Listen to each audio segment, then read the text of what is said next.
వర్షాలు పడ్డాయి మనకి పడలేదు. పోయిన సంవత్సరం చూసారా ఎంత ఫుల్ వర్షాలు, మన గ్రౌండ్ మొత్తము వర్షాలతో నిండిపోయి మనము బోట్లు వేసుకుని పోయే విధంగా వచ్చింది వర్షాలు, అవును కదా. మరి ఇప్పుడు ఆగస్టు వచ్చినా కూడా నిన్న మొన్నటి నుంచి మాత్రమే 2 వర్షాలు పడ్డాయి. ఇది ఎందుకు? పసిఫిక్ మహాసముద్రం ఉపరితలంలో ఎల్లిన ప్రభావం వల్ల ఋతుపవనాలు బలపడి వర్షపాతం తగ్గిపోతుంది. ఆ వర్షపాతం లేకపోతే ఎవరికి నష్టం? రైతుకే నష్టం. ఆ రైతు ఏ విధంగా బాధపడుతున్నాడో ఒక్కసారి ఈ పాట ద్వారా చూడండి అమ్మా.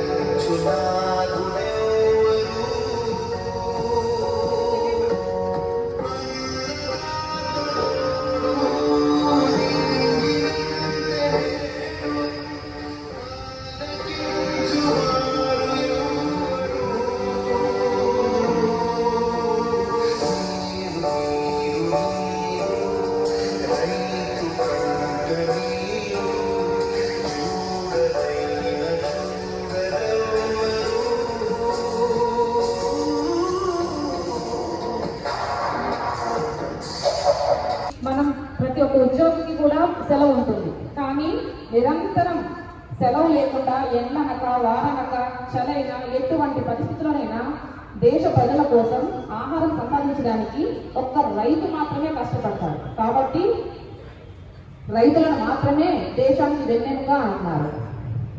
ఎందుకు అన్నం మన ప్లేట్లోకి రావడానికి ఒక రైతు ఎంత కష్టపడతాడో ఎప్పుడైనా ఆలోచించారా?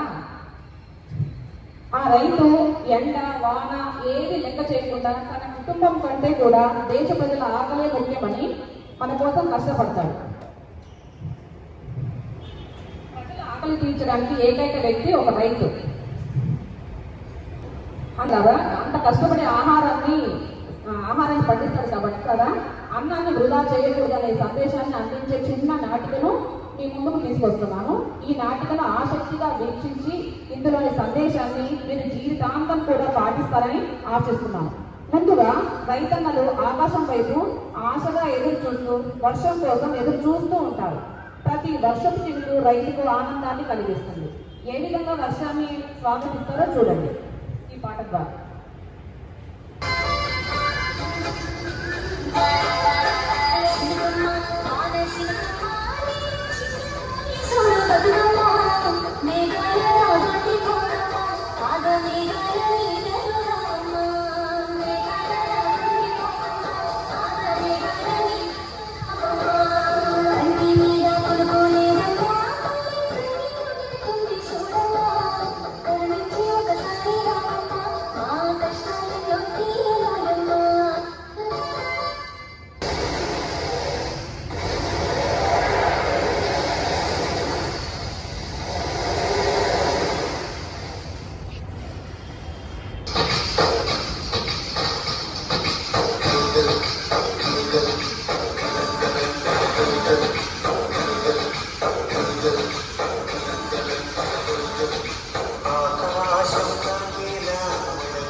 దున్నటం.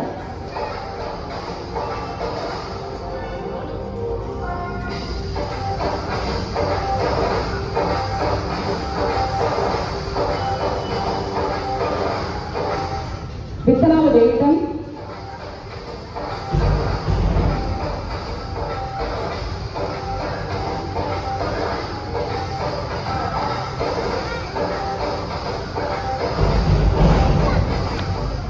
నాట్లు వేయటం.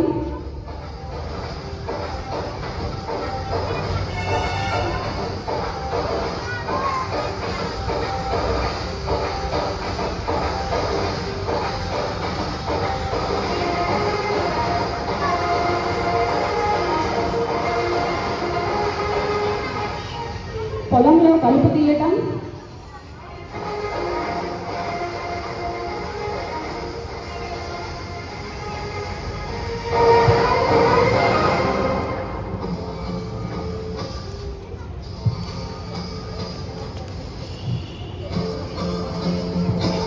వరి కోయటం.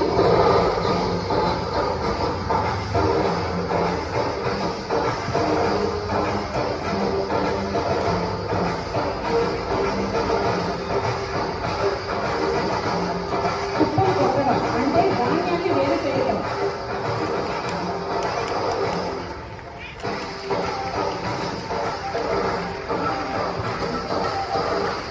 ధాన్యాన్ని తూర్పు పట్టడం అంటే ధాన్యాన్ని జరగడం అన్నమాట.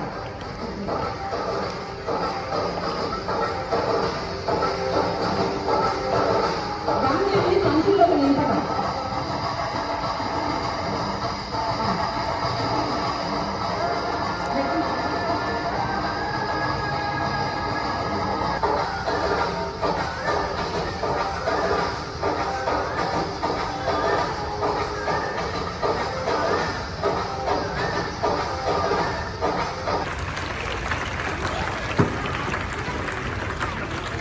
ఆ ప్లేట్లోకి అన్నం రావాలంటే రైతు ఇంత కష్టపడతాడు. కాబట్టి మనం ఎవ్వరిని కూడా అన్నాన్ని వృధా చేయకుండా చూద్దాం. కాబట్టి పిల్లలు మనం అందరం కూడా ఈ రోజు నుంచి ఒక ప్రతిజ్ఞ చేద్దాం. మీరందరూ కూడా మాతో మాట చెప్పండి.